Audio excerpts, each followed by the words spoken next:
Welcome to the Creative Penn podcast.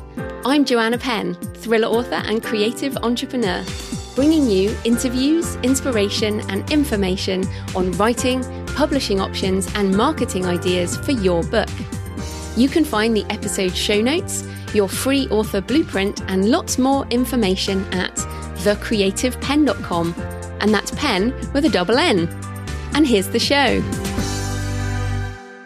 Hello creatives, I'm Joanna Penn and this is episode number 553 of the podcast, and it is Friday the 21st of May 2021 as I record this early. In fact, as this goes out, I am just getting back from a cycling holiday. Which I'll mention in a minute. In today's show, I'm talking to Natasa Lekic from New York Book Editors about how you can prepare your book before sending it to an editor, the different types of edits and editors you can use for different phases of your writing process and different times of your writing life, as well as what to expect as you go through that process. So that is coming up in the interview segment. So yes, my personal update this week is I am recording this early. We are cycling locally. And it's funny because Jonathan and I have done cycling holidays in India and Croatia, and we were like, okay, it'd be nice to go on a cycling holiday, but let's do it in England near our house. So by the time you hear this, we will have cycled from Oxford back to Bath, and you can see the pictures on my Instagram and my Facebook at JFPennAuthor. In my future, so I'm telling you I'm going to do it, but as you listen to this, in your past.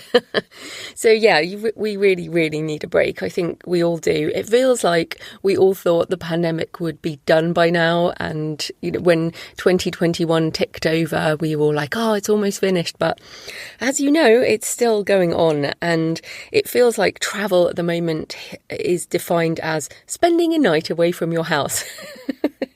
So we're going to make the most of it and just travel locally. And look, to be honest, people come from all over the world to cycle in the Cotswolds, which is an area of outstanding natural beauty here in England. So yeah, I'm hoping I will be more energised on my return. I definitely feel like I really need a break, and a break from just being in front of the desk and working way too much. Oh, well, you know how this feels. Never ending. So I hope you are able to go easy on yourself as well. We all have to manage the balance between writing and the productivity side with self-care and relaxing and taking a break. And I know it is tough for everyone. So yeah. In useful stuff, go check out the Six Figure Authors podcast from last week, where Lindsay Barocca and Joe Lalo talk about book marketing for introverts. And Lindsay has a bit of a rant, which is rare for her. Importantly, we embrace our introversion, if you are an introvert, as I am, and find ways to market that work for our personality and the lifestyle we want, as opposed to forcing ourselves into things we hate. And Lindsay and Joe give lots of ideas, and yeah, they're both really laid back people and introverted people, and so their tips are super duper. So yes, sixfigureauthors.com, you can find that, or just look for Six Figure Authors on your podcast app. And interestingly, podcasting itself works for all of us, because right now I'm alone in my podcast booth, and although this will go out to a lot of people, right now it's just me here alone.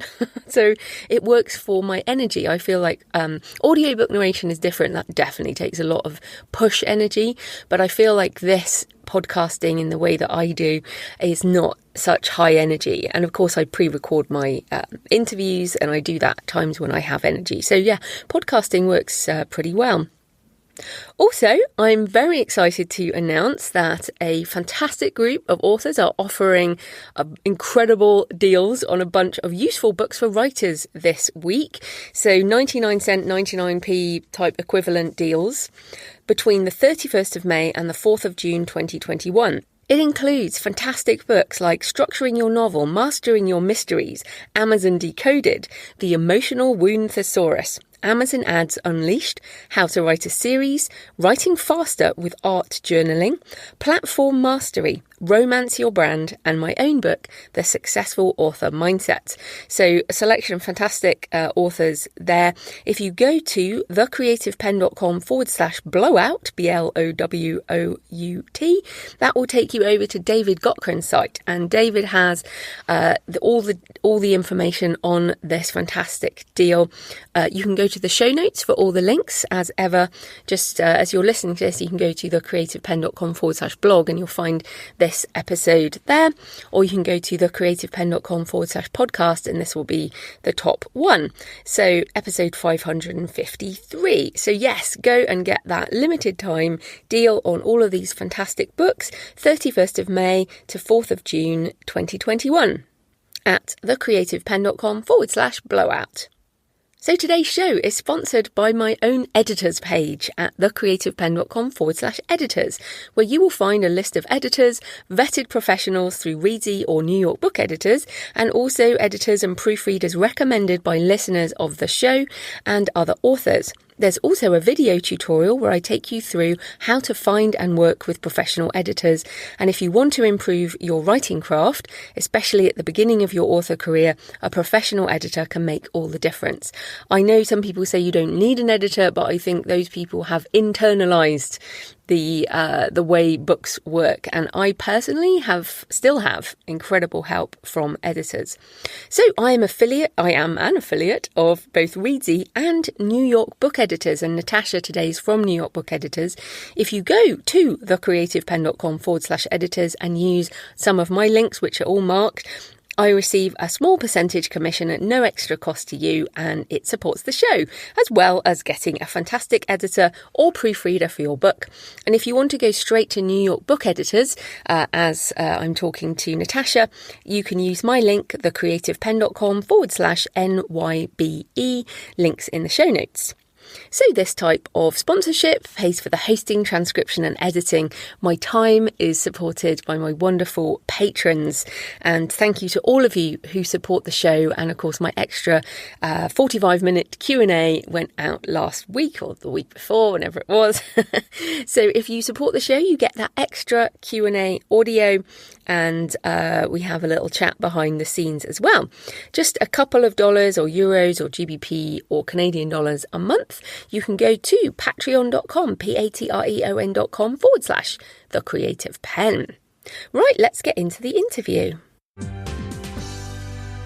Natasa Lekic is the founder of New York Book Editors, which matches writers with experienced, vetted professional editors, many of whom have worked with award-winning and best-selling authors. Natasa previously worked in publishing and also co-founded an animated story platform for kids. Welcome back to the show, Natasa. Oh, thank you so much for having me, Joanna. Oh, I'm excited to talk to you again. We had such a good chat last time. So let's get straight into the whole topic of editing, because it is one of the core things that writers have to deal with. And let's start with, why is it worth working with a professional editor anyway? Why not just use people in a writing group or beta readers? Yeah, so let me explain how editors edit when they're at the very beginning of their careers, because it's the same or similar to how beta readers and writing groups look at material. And it's actually also why we have the longest experience requirements for our editing team. It's something I feel very strongly about. So early on, as an editorial assistant or later as an assistant editor, an editor approaches the manuscript with their own predilections. So they have their own tastes about what constitutes a good narrative arc, what the voice should sound like, who the character should resemble, and getting to the point at which an editor can read a manuscript without these preconceptions takes a lot of time. It means, and I don't want to get too woo, but it sort of means you can release your ego and truly immerse yourself in the universe of the author. Understand, even though it's an early draft, which is what makes it even more challenging, where he or she is going with it, and help them using their ideas, their characters, their language. And when an editor reaches that stage as a professional, they're also able to put their thumb on what's missing, right? So you have to truly, truly understand the author's point of view in order to be able to say, this is a weakness, and here's what I suggest we do. So maybe I'll give you an example that might be easier. There's this lawyer called Mary Atkins. She left her job and found a job that was more flexible, that would allow her, basically give her time to write. So that shows you how committed she was to the idea of becoming a writer. And over time, she took writing courses, she joined groups, she had beta readers. So she did it all. And she found when she was querying agents that although they requested her manuscript, so they were reading more of it, there weren't any takers. No one was giving her offers. It turned out that the things she had been focusing on, were really polished. So the plot was clever and nuanced. Her prose had wit and humor and perfect timing. It turned out that what she was missing, her editor pointed out, was that the novel didn't have heart. So it sparkled with cleverness, but it wasn't giving readers a chance to feel for these characters. The emotions weren't there. And Mary Atkins called that letter the turning point of her career as an author. She said that as soon as she read it, she felt like everything it said was exactly right, but for whatever reason, she hadn't been able to see it for herself. Yeah, I think, this is why I've never worked with a writer's group, because I want someone who's experienced as an editor in order to look at my work. And I think what you said about removing your ego and removing your preference, I think is almost really important, because if you just ask someone in your writer's group, what if you've written a romance and they love horror, or the other way around? You're never going to find people who have gone through that level. So I totally agree with you. I think I absolutely work with professional editors on all my books. But before we get into the detail of what the different types of edits are, there are things that authors can do to get their books into the best shape possible before working with a professional editor, because if you don't give it a good go, you're going to be tackling some basic stuff. So how can authors do that? Yes, absolutely. So at a very basic level, if you're a novelist or a memoirist, definitely make sure you have a full draft. But as you alluded to, once you have that draft, I would say follow Zadie Smith's advice. And she calls this her only 24-karat gold-plated advice. So if you don't have to publish, immediately, either for financial reasons or other reasons, put the manuscript away in a drawer. And I know this is basically impossible. She advises authors to leave it there for a year. Oh no, that's too much. Too much. At least a couple of weeks, maybe.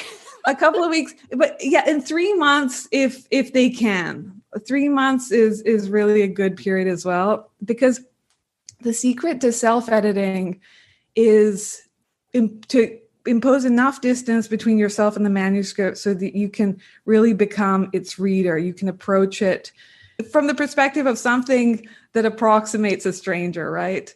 And usually once you've finished a manuscript, once you finish the first draft, there's such an eagerness to hand it over to an editor, right? You've been grappling with it for so long, you just want to pass it on to someone else. Okay, it's your turn.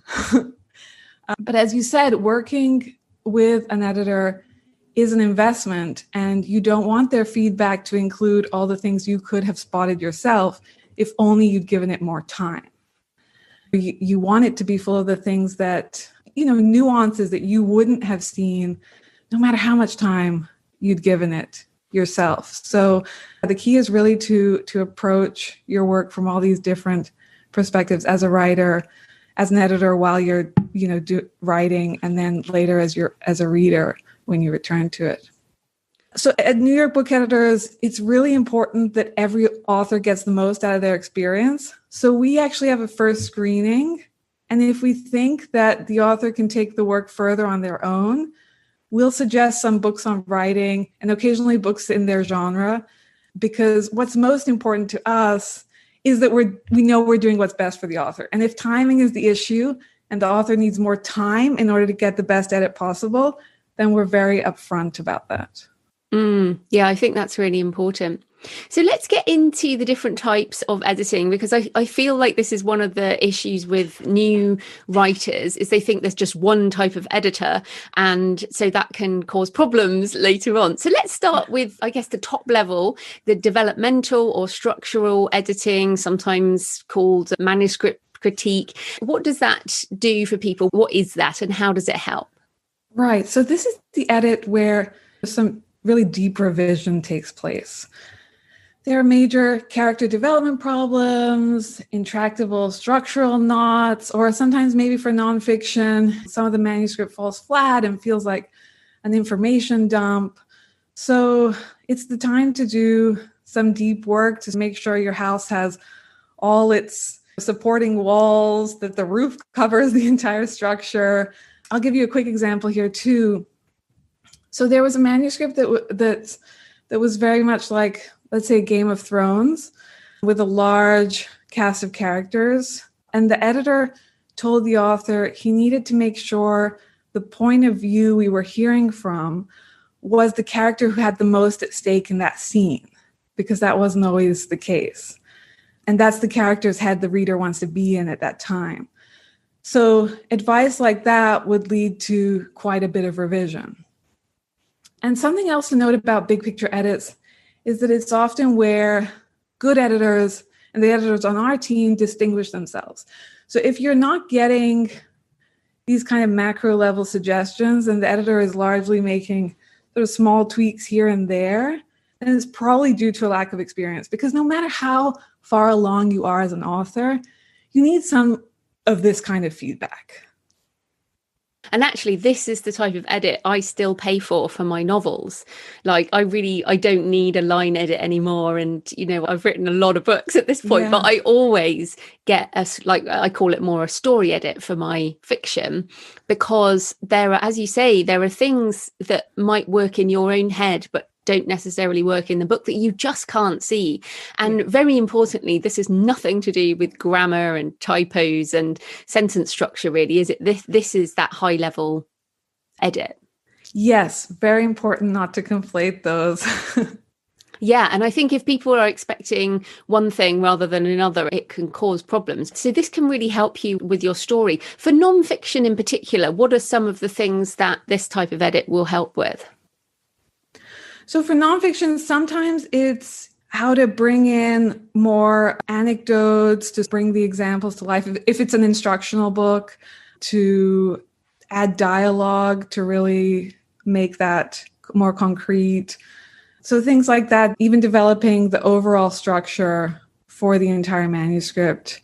Yeah, those are sort of common and also, so for example, when I've restructured some of my nonfiction, it's because something's missing or the journey for the reader just doesn't travel through well enough through the book. And as you mentioned dialogue there for nonfiction, I think that surprises some people, because they think, oh, if I write nonfiction, I don't have to do dialogue. But as you say, you can bring things alive by actually using a lot of the tricks of fiction in your nonfiction to make it much more personal and have a voice. I don't know if you have a book on that, Joanna, but that sounds like a great topic. How to bring in those fictional elements for nonfiction authors. Oh, funny you should say that. I do have a book on how to write nonfiction, which has a chapter on that. Okay, great. I didn't even pay you to say that, which is no. So how long would we expect a document to be coming back from this kind of developmental structural manuscript critique? Like how many pages? Because people think, I'm going to get a massive tome from the editor. But the notes I've had from my story editor sometimes are only a couple of pages. But even a sentence in that can make a big difference to how I treat the book. Usually our memos run 7 pages or so.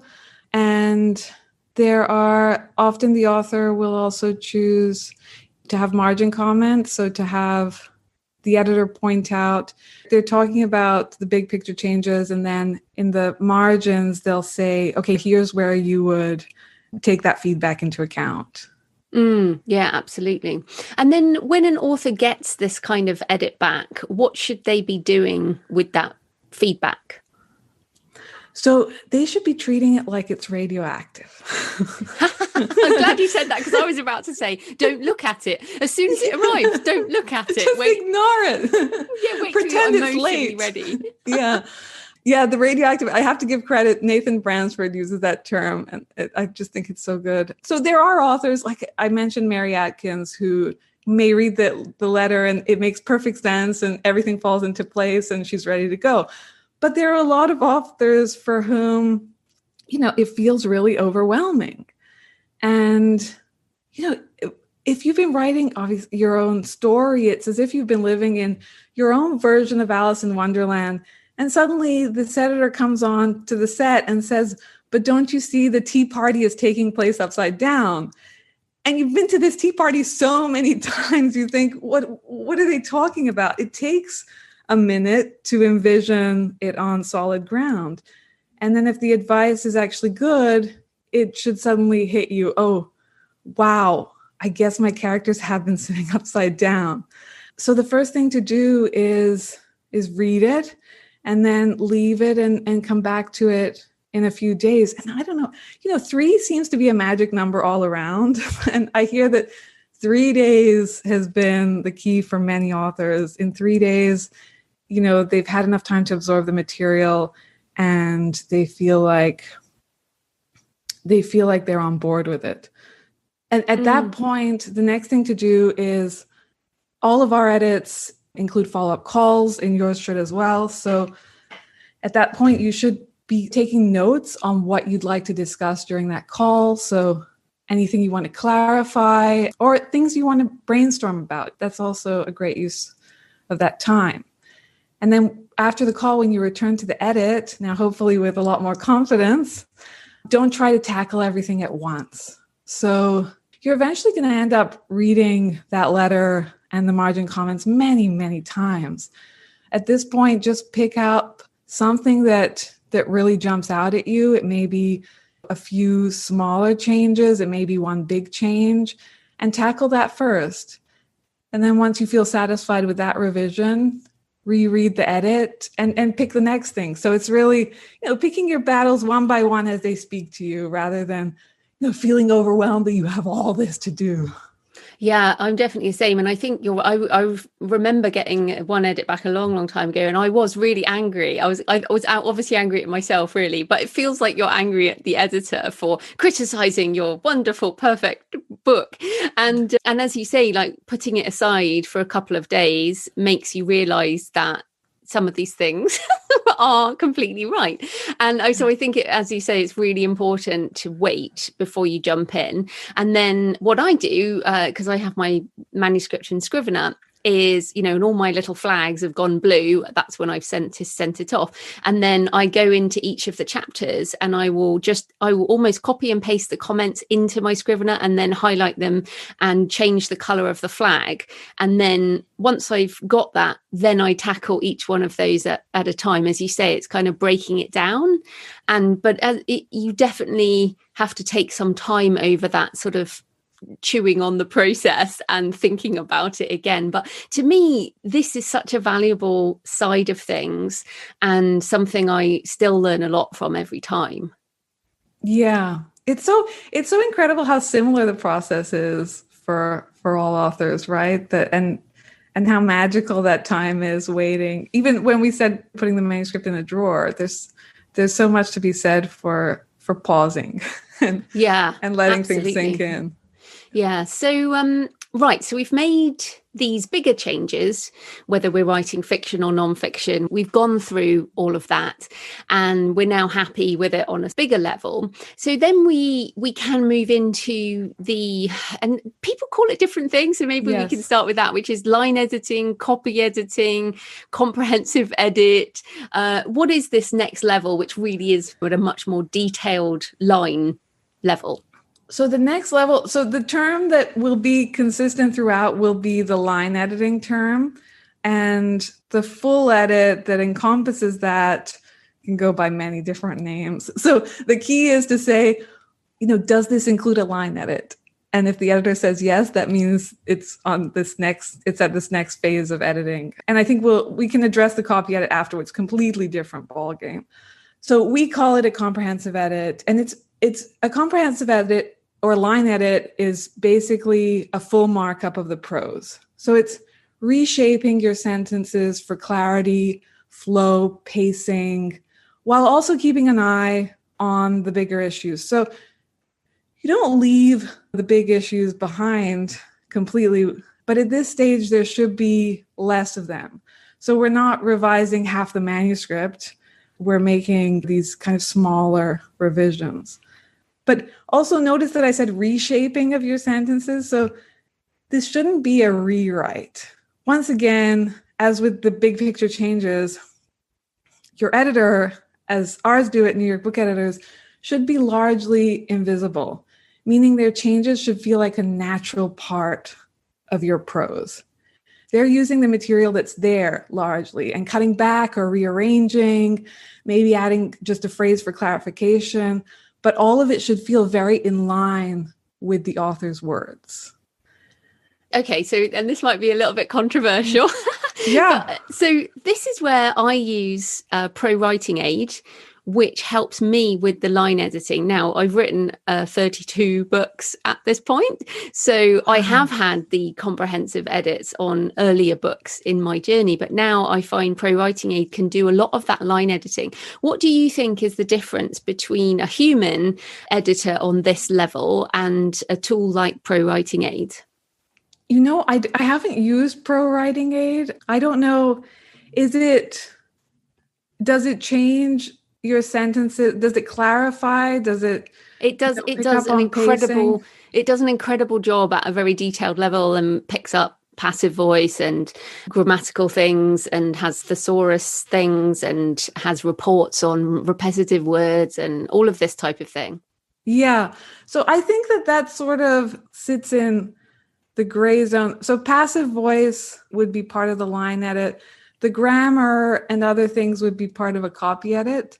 So, I mean, I wish we could look at an example on the screen of a line edit to really show you what I mean. But I think that I believe that it's not there yet. I think that the technology will probably get there where it can do like a full line edit. But I think that really looking at a passage, understanding its intent, and seeing that it's not coming across clearly, and making those adjustments, I don't think technology can do that yet. I think that would be the difference, what you just said there, which is looking at a passage and saying this is the intent and it doesn't get there. Now, that definitely is not covered by by software at the moment. That's definitely the human reader. And in another way, it's another pair of eyes on your work and trying to communicate the message that you're trying to get across. So if someone does work with you or another editor, would they have a different editor for line editing than they would for developmental? No, so that's the same role, but they would have a different copy editor. That's a different role. So those first two, and there's not this, I mean, there's this clear division between the two types of edits, but it's not, and we say that usually you would start with a critique, but it really depends on where the manuscript is, and it's perfectly normal for an author with your experience to just have the critique. So it's not a chronological thing that necessarily an author would always have both. But it's the same role. Yeah, you would be working with the same editor. Okay, and then let's get into copy editing then. Yeah. So copy editing is much more technical and objective. And I think that at this stage, probably for a lot of this, the applications would do it really well. So copy editors make sure that the grammar and word usage is correct and consistent. They check for continuity and factual accuracy. Okay, maybe software can't do the factual accuracy part. But by continuity, I mean things like if a character's hair is brown early on, that it remains brown.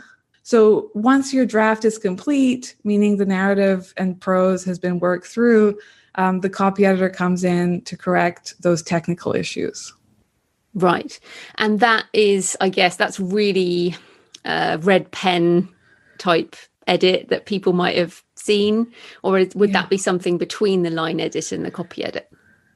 No, that's really the red line copy editing. It's done using track changes. Is that what you mean? Or am I misunderstanding? Yeah, I think people have in their head, I think this is one of the biggest misconceptions around editing, is that people have seen pictures of manuscripts. If they haven't done one before, they've seen manuscripts, or maybe at school you get a teacher crossing things out and underlining things, and that kind of red pen edit is actually, that as we're talking about, is near the end of the process. But I feel like people think that is editing and they obsess around sentence and grammar and stuff, whereas actually the more important stuff happens earlier. Obviously you need this, but it feels like the other stuff is so important.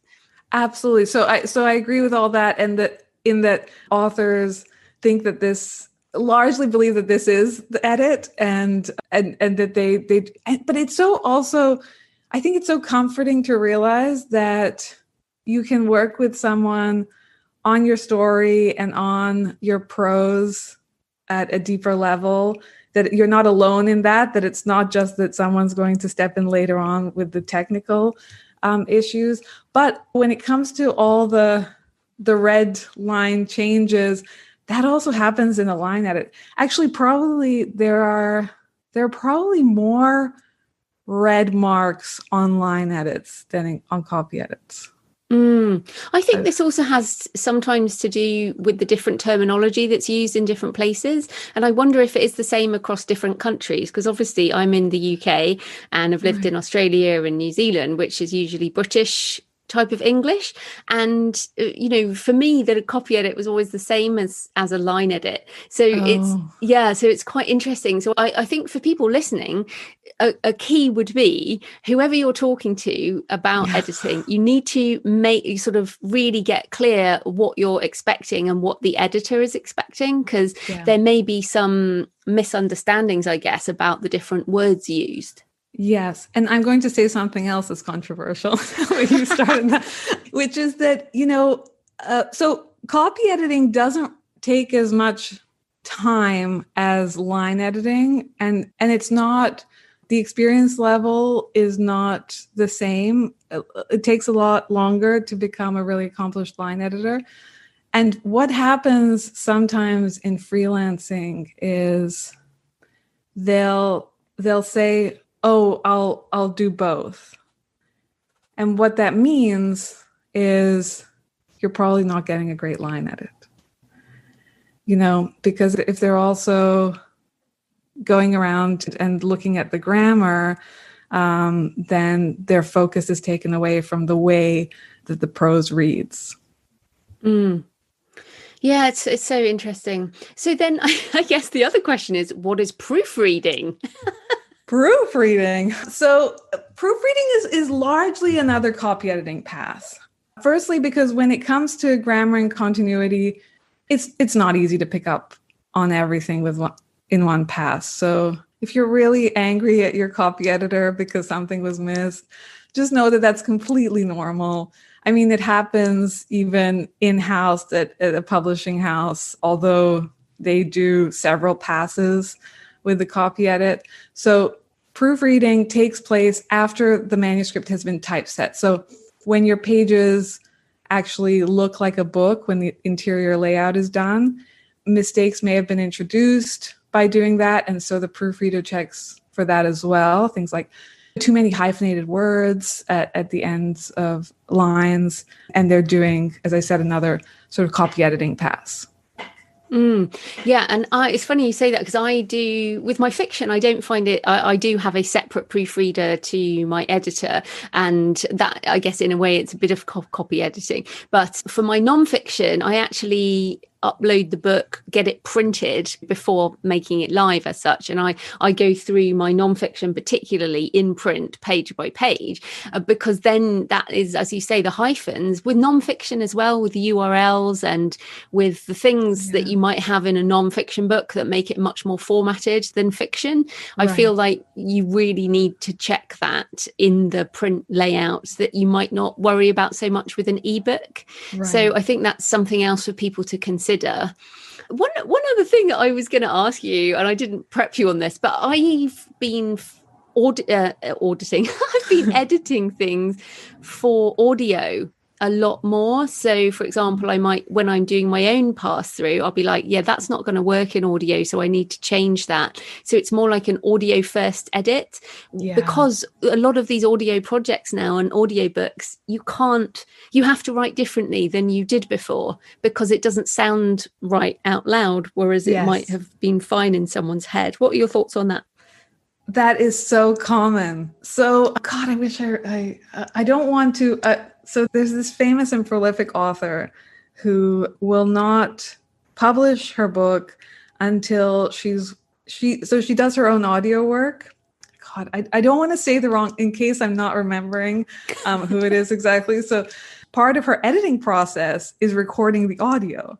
So it takes her forever. She goes to the studio, and I know the owner of the studio, so he tells me about this, that this is going to be a very long recording and will take, I don't know whether it's several weeks, but she'll come in, and as she's speaking, she'll realize that, that doesn't sound right, and she'll go to the page and make the changes. I think, but that's also a very common piece of advice when it comes to editing. It's read your own work out loud and see how it sounds and whether you make changes to it. I think it's great advice when it comes to self-editing. Absolutely. And I do that too. Well, for my nonfiction, I record my own audiobooks, and I will change the file. I won't do my print formatting until I've finished the audio. So same idea, whereas I outsource my fiction. But what we've talked about here is obviously lots of different stages to editing. And in between these edits, the author is also making changes to the manuscript and improving it. So as you mentioned the word investment earlier, and I've certainly invested a lot in editing over the years. And in my first novel, I spent the most money because I had the most to learn, and I used different types of editors, multiple editors over several years, and even a later rewrite post-publication. And I feel like we have so much to learn. And for me, the best way is paying for a professional to help me learn on my manuscript, as opposed to just, going to a class and getting something sort of less specific. So let's just be clear that it is an investment, but do people need all of this type of stuff? And are there brackets of how much these things cost? No, they don't need all of this stuff. So we do a manuscript evaluation, which is complimentary, because as I said, it's just, for us, it's really important to know that if we're signing up with the author, we're doing what's beneficial for them. So we will do a review of the manuscript and recommend the type of edit that would benefit them most. And as I mentioned in your case, you can do a critique and you're good to go because you've had all this experience. Sometimes that's true even for a first-time author. Sometimes that's all they need. And other authors can jump to the line edit. So it's really about assessing where the draft stands and what its needs are. And I think that relying on your editor for that kind of advice and insight is really important. I always say that if budget is an issue, I would go with the developmental edit or the comprehensive edit over the copy edit. So a copy edit, as we touched on, I think you can get, because it's more objective and more technical, you can use all these sort of automated resources. You can also, go over it yourself, maybe pick up the Chicago Manual of Style, although it's very intimidating. But I just feel like the story development and the line editing is much more difficult to do on your own, or to lean on others who are not professionals. So yeah, if budget is a concern, that would be my recommendation. But in terms of costs, it will be different depending on the type of edit, and it will be different on the length of the manuscript as well, Yes. right? And also, I guess, the level of the author, because it will depend on how much work it's going to need. So I think this is really important too, is that people email me all the time and they say, how much is an edit? And I'm like, this is not one question. This is so many questions, right? Yeah. Yeah. We have an online calculator for the different types, and there's a range in each one, and you put in your word count. So it would give perhaps authors an idea of what to expect in terms of estimates. But yeah, all of those things really go into account. Yeah.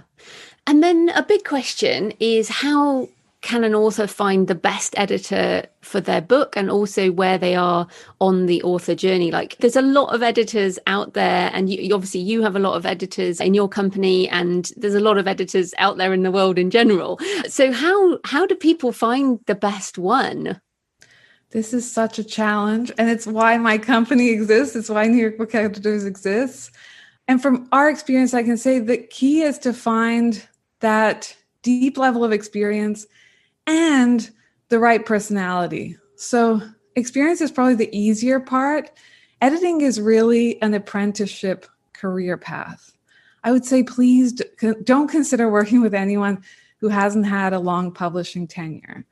I've really seen a countless number of edits. I don't even know how many edits I've seen, over the last 12 years, from editors of all backgrounds. We've also early on writing professors, best-selling authors, and I can tell you that nothing can replace that editing time for a major publisher. And you need at least 4 years of that time. I know this is the longest requirement around, and other bars aren't set quite as high, but I really believe in that timing, because the editor needs at least that much time to have worked on their own books for a while. So many books earlier on are co-edited, or they're assisting the main editor, and this is not the same. If you're trusting the editor as your sole editor with your manuscript, you want the publisher to have done the same thing, right? To have trusted them for an appreciable amount of time. So experience is really critical. And I can really go on about the differences between, the output when it comes to a junior editor and a more senior editor. And in editing, it comes down to integrity also. So is the editor honest about their interest in your manuscript? That's so important. To get a great edit, the editor has to be genuinely interested in the topic, in the voice, in the characters. And also, are they going to devote the time and attention the manuscript really needs? On your site, you have the level of award-winning and best-selling types of books that your editors have edited. So I think that's really interesting. I mean, I settled on my current editor, 6-7 years ago, I think, and it did take a couple of tries for me to find someone. But when I started in sort of 2008, 2011, that there wasn't the ecosystem for independence as there is now. And now, like as you've got on your team, editors who work or have worked with big name traditionally published authors, and with the mergers of the traditional publishing houses over the last few years, a lot of these editors have come out of traditional publishing and are now freelancing as such, which means we get the benefit of I know, of this right? We were very lucky. We were all very lucky. What also happened, though, even editors who didn't get laid off because of the mergers and the layoffs, the editors who remained, their plates are so full, Joanna, that they can't devote the time that they used to each manuscript. And that's why they chose that profession, right? Because that's what they love doing. And they suddenly found themselves relegating that part of the job to the margins. And so we have a lot of editors who started off saying, I just think freelancing would be a better option for me because I want to be to spend my time actually editing. And so, yeah, that's how they make the leap, some editors. Fantastic. Well, so tell people what they can find at New York Book Editors and where to find you. Yeah. So it's newyorkbookeditors.com or nybookeditors.com. And it's the same really on all social media at nybookeditors.com, Facebook/nybookeditors, YouTube/nybookeditors. I think we have some really good informational videos there and interviews. So yeah, basically everywhere it's going to be NY Book Editors. Fantastic. Well, thanks so much for your time, Natasha. That's great. Thank you so much for having me, Joanna. Always a pleasure. So I hope you enjoyed the interview with Natasha today and that it gave you some tips for your own editing process. And if you want to check out New York Book Editors with my link, just go to www.thecreativepenn.com/NYBE. And if you use their services, I will receive a small commission at no extra cost to you. Or of course, you can just go to nybookeditors.com directly. So next week, I'm talking to Guy Windsor, the sword guy, about how to teach physical skills with books and how to take a business that is based on physical appearance and in-person teaching and events to a virtual business. And Guy, luckily, started switching over before the pandemic and was well placed to have a good year financially, whereas he would have really struggled without his multiple streams of income that he built online. And it's a fascinating interview. If you think I have multiple streams of income, then wait till you hear what Guy's doing. He definitely gave me some ideas, so I know you will find it useful. So happy writing, and I'll see you next time. Thanks for listening today. I hope you found it helpful. You might also like the backlist episodes and show notes, available at thecreativepenn.com/podcast. You can also get your free author blueprint at thecreativepenn.com/blueprint. If you'd like to connect, you can tweet me at The Creative Penn or find me on Facebook at The Creative Penn. See you next time.